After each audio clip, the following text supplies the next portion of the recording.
Kami melakukan segala macam ini sampai datang seseorang laki-laki di antara kami yang kami kenal nasabnya, kehormatannya, dan kebaikannya.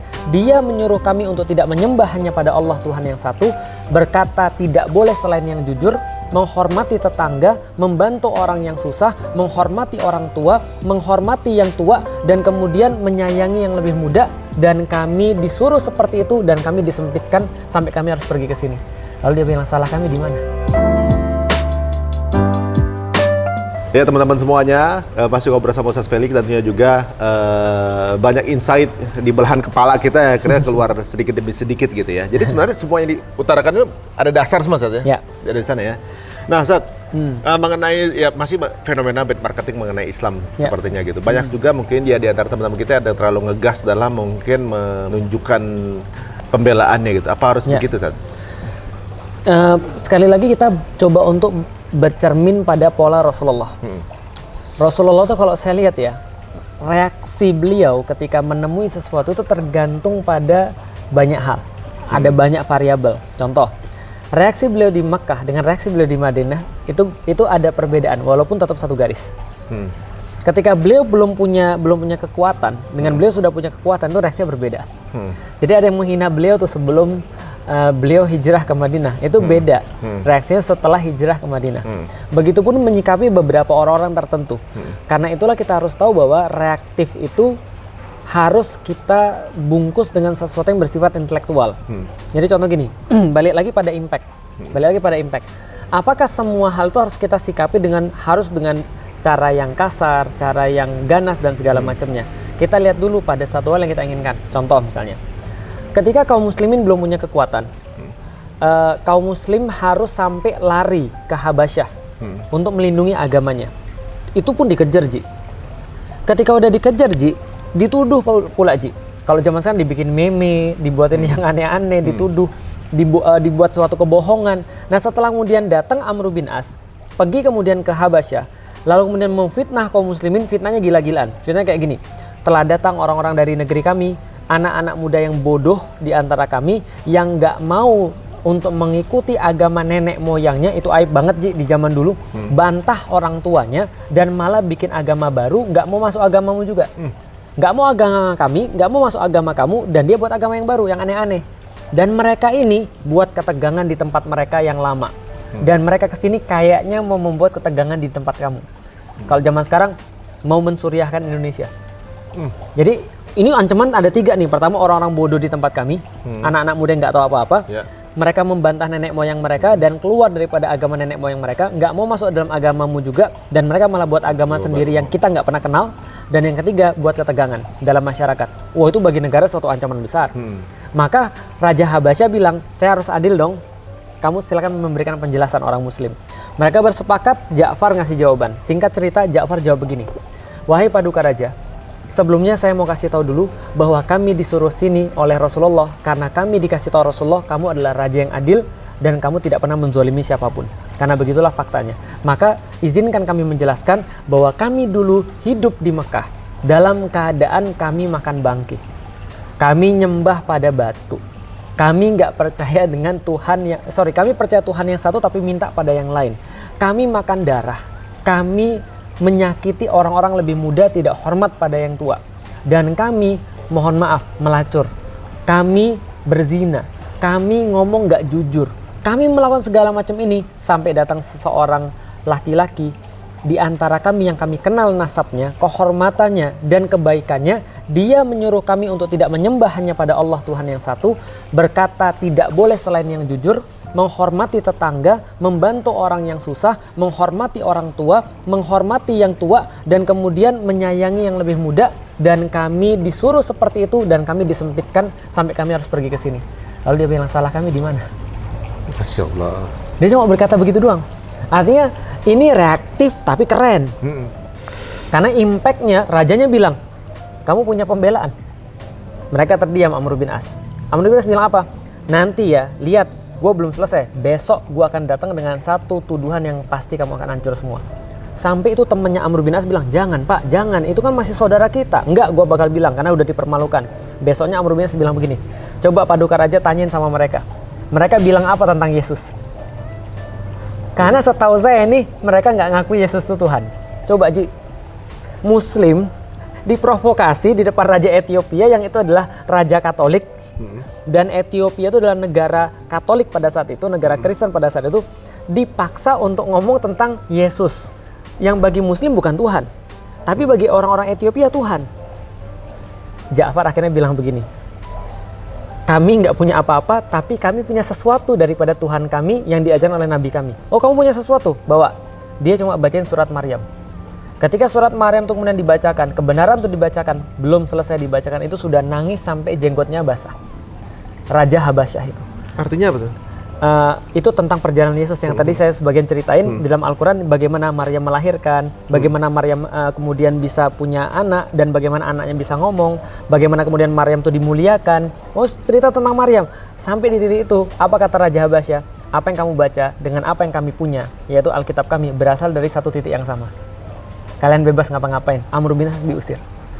Itu reaksi yang keren. Membalas fitnah dengan sebuah intelektualitas. Dari situ Raja Habasyah masuk Islam. Coba Ji. Dan Raja Habasyah nggak bilang dia masuk Islam. Kapan kita taunya dia masuk Islam? Karena ketika meninggal Rasulullah minta, yuk kita sholat goib. Nggak mungkin Rasul mensolatkan goib yang bukan Muslim. Iya benar. Maka syahadatnya disaksikan oleh Allah langsung, walaupun nggak disaksikan kayak kita. Yuk kita ada orang yang mau syahadat nih. Iya benar. Nah, tapi perkataan Ja'far ini impactnya ngeri. Orang-orang dapat hidayah dan musuh-musuh terbungkam. Jadi gini Ji, ada reaksi yang itu untuk memuaskan diri kita, ada reaksi untuk bisa menyebarkan Islam, walaupun kita nggak puas Ji. Contoh Ji, ini contoh yang sudah saya ulangi berkali-kali, tapi tetap menarik untuk diceritakan. Istri saya lagi saya ajarin nyetir Ji. Saya sudah bilang Ji, parkir tuh mundur ke rumah, jangan parkir maju. Istri saya bilang, enggak, saya mau parkir maju aja lebih mudah. Enggak, mundur aja. Enggak, maju aja. Mundur. Karena roda itu yang bergerak yang depan, bukan yang belakang. Karena roda yang bergerak depan itu bisa lebih matah dan lebih bagus. Enggak, saya bisa kemarin. Ya udah terserah. Dia masuk Ji, masuk garasi. Itu spion. Sebelah kiri nyenggol Ji. Malah panik, digas. Patak. Sampai ke belakang.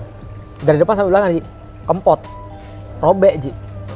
Kita keluar masing-masing, istri saya pucat tuh Ji. Lihat pucat banget Ji, karena udah debat duluan kan. Setelah debat kejadian, dalam hati saya Ji, itu saya ngomong Ji, makanya saya udah bilang kan, saya itu jam terbangnya lebih tinggi daripada kamu, dengerin kayak punya kuping. Dalam hati Ji, kalau saya ngomong gitu kan puas Ji, puas banget kan Ji. Itu kan udah kayak mendidih Ji, udah kayak mau meledak Ji. Tapi saya mikir, kalau saya ngomong gitu Ji, apa yang terjadi Ji? Dia patah semangat, besoknya lagi nggak mau belajar lagi. Kalaupun mau belajar, betul. Kalaupun mau belajar nggak sama saya, dan dia jadi tahu, oh suaminya tuh kayak gini ya. Jadi saya memilih untuk yang lain. Apa yang saya bilang? Nggak apa-apa, Bi. Iya nggak apa-apa. Loh kenapa nggak apa-apa? Mobil bisa diperbaiki, kamu tidak terganti. Loh, radikal banget ya. Radikal. Ini adalah impactful. Lah kenapa? Karena kita bisa memilih untuk melakukan sesuatu. Nah, artinya gini, kita boleh saja dalam tanda kutip ya membela sesuatu. Tapi kita harus tahu dulu impactnya apa nih. Yang paling bagus gimana nih? Makanya kemudian kalau kita sudah punya satu cara, mikirin lagi, ada nggak cara yang lebih bagus? Ada nggak cara yang lebih bagus? Ada nggak cara yang lebih bagus? Nah, itu kemudian harus kita pikirin terus. Dan ada satu lagi yang layak kita jadikan sebagai pertimbangan. Hasan bin Ali itu pernah dimaki-maki. Sampai anaknya aja kesel itu bapaknya dimaki. Lalu dia bilang, kok bapak nggak balas sih? Ini loh orang udah maki-maki kamu sampai kayak gini. Terus kemudian dia bilang, saya tuh mau balas, tapi kira-kira kata apa yang bagus ya? Dia nggak punya kata buruk untuk memaki Ji. Karena dia nggak punya kata buruk itu. Karena setiap waktu dia kemudian menggunakan Al-Quran. Dia mungkin mau maki tapi nggak bisa keluar kata buruk gitu maksudnya. Tapi menurut saya itu savage banget. Dan di antara jawaban-jawaban yang paling savage, boleh nggak sih kalau gitu kita berkata kasar? Kadang-kadang saking parahnya Abu Bakar pun pernah berkata kasar. Karena saking parahnya. Tapi apakah itu satu-satunya pilihan? Mungkin bisa jadi tidak. Contoh ada beberapa kalimat-kalimat yang savage ketika kita dimaki-maki orang. Salah satu yang paling savage adalah perkataannya Imam Asy-Sya'bi yang berkata ketika dimaki, kalau kamu benar semoga Allah memaafkan saya, dan kalau kamu salah semoga Allah memaafkan kamu. Itu benar semua. Mau yang manapun terjadi, mau dia yang salah, mau kita yang salah, kita tetap dapat pahala. Kalau kita salah kita dimaafkan Allah, kalau dia yang salah dia dimaafkan Allah atas kita. Untung terus ya? Untung terus, Arika untung. Wah, ya. Nah artinya kita coba perlu untuk berpikir lah bahwasanya reaktif pun perlu sesuatu yang intelek. Ya benar-benar. Harus bersiasat lah ya. Harus bersiasat. Gitu, karena hidup ini tentang siapa yang duluan tergelincir. Bukan, kadang-kadang tentang siapa duluan bikin kesalahan, bukan siapa yang lebih pintar. Main catur tuh, Ji. Orang belum tentu yang pintar yang menang loh, Ji. Iya. Tapi yang nggak bikin salah. Bener.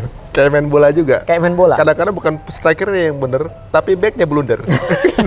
Itu terjadi. Pada Jadi, Manchester, Ji. Iya. Saya sedih banget, Ji, sebenarnya, Ji. Itu terjadi kalau Sedih saya banget, lagi Ji. tanding saat Betul. tapi di PlayStation. Nah, betul. Artinya gini, kadang-kadang ya, kita tuh cukup untuk tidak bikin kesalahan supaya bisa menang. Nggak usah Itu kemudian- keren, Zat. Itu keren, Zat. Benar. Itu keren. Dan itu konsep Al-Quran, Ji. Makanya ayat termasuk surat yang paling pendek berbicara jangan berbuat salah. Wal asri innal insana lafi husrin illa ladzina amanu wa amilus solihati wattawassaw bil haqq wattawassaw bis sabr. Ini bukan ayat cara masuk surga. Ini ayat cara jangan masuk neraka. Oh gitu. Kemenangan pertama adalah jangan masuk neraka dulu. Ini adalah kuncinya nih. Hah. Kunci nggak masuk neraka ada di surat Al-Asr. Berarti masuk kualifikasi di surga itu kan? Betul. Dan menariknya menurut para ulama adalah kalau Al-Quran itu tidak diturunkan dalam bentuk 30 juz dan 6.236 ayat, maka cukup satu surat yang menggantikan seluruh Al-Quran itu. Al-Asr. Menarik tuh, Ji. Wah, gimana tuh? Aduh, nih ini Makanya ini kayaknya. kan peresan, Ji. Asar kan peresan, sari kan. Nah, itu sari Al-Quran tuh di situ. Agar kita tidak salah, agar kita tidak tergelincir. Makanya untuk memenangkan pertempuran ini, dalam tanda kutip perjuangan ini, hati-hati jangan sampai ngasih orang bahan. Nah, itu dia. Nggak perlu nyetak gol, Ji. Jangan kebobolan dulu, Ji. Ya. Itu penting, Ji. Jadi intinya kita hidup nggak perlu kadang nggak perlu banyak pahala, tapi asal jangan bikin dosa gitu. Makanya falyakul khairon aw liyasmut, seperti kata kita tadi. Berkatalah yang baik, kalau belum bisa, diam dulu yang dilatih. Ya. Kalau sudah latihan diam nih, baru latihan berbicara yang baik. Benar. Waduh. Gaya banyak. Jerman, Ji, tim Panzer. Panzer ya. Panzer itu maksudnya apa? Defensifnya yang jadi ofensif. Kalau gayanya Inggris kick and rush, nggak peduli berapapun dijebolin, kalau kita bisa jebolin lebih banyak. Oh iya. Tapi Kadang-kadang bolong juga kan? Betul, Bang? kadang-kadang bolong juga. Tapi yang paling penting adalah kalau Panzer kan dia defense dulu, defense-nya dulu yang nggak kebobolan, baru ini dimajuin ke depan. Oh. Kalau kata Nacio? Catenaccio beda lagi, itu Grendel. Jadi ada 3 Grendel. Oh, jadi bahas bola nih. Kalau Belanda itu total attack. Total attack. Total football. Semuanya jadi apa aja. Yang penting gol. Iya, benar. Gitu. Aduh, jadi kemana-mana nih sebenarnya Jadi konsep ini. kemana-mana. Tapi Masya Allah ini luar biasa ya, ibaratnya bisa jadi introspeksi kita diri juga. Saya juga kadang-kadang masih suka ngegas, kadang-kadang. Sama. Itu ujian, Ji. Ya, tapi kadang-kadang juga kita ya coba mencoba untuk lurus Iya. gitu, ada juga. Kadang-kadang Tapi yang diingat orang tetap ngegas ya, Sal. Iya, kadang-kadang back memang suka bikin gol. Kadang-kadang back itu memang nafsu golnya lebih tinggi daripada penyerang, Ji. Ya, karena di belakang mulu, coba ngeliatin tuh. Kayak apa sih gampang lawan.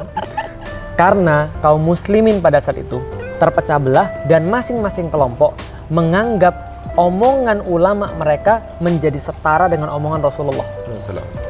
Coba kita renungin baik-baik. Omongan ulama jadi setara omongan Rasulullah. Berarti kalau lu nggak sesuai dengan ulama gue, atau lu nggak sesuai dengan gue, berarti lu nggak sesuai dengan Rasulullah. Masya Allah ya, apalagi kalau mengenai Iqra sendiri ya, bahwa kita diminta untuk membaca keadaan, menelaah dan segala macamnya. Jadi banyak dapat ilmu ya. Berarti mengetahui sesuatu hitam atau putih, A atau B, bukan kita ikutin aja, tapi apa di balik A, apa di balik B, apa di balik hitam, apa di balik putih. Masya Allah, banyak ilmu yang saya dapatkan di sini, tapi sayang sekali karena durasi kita harus membaginya menjadi beberapa episode. Masih ada pertanyaan seru lainnya yang akan saya tanyakan ke beliau, akan kita gelontorkan di episode berikutnya. Jangan lupa like and subscribe. Assalamualaikum warahmatullahi wabarakatuh.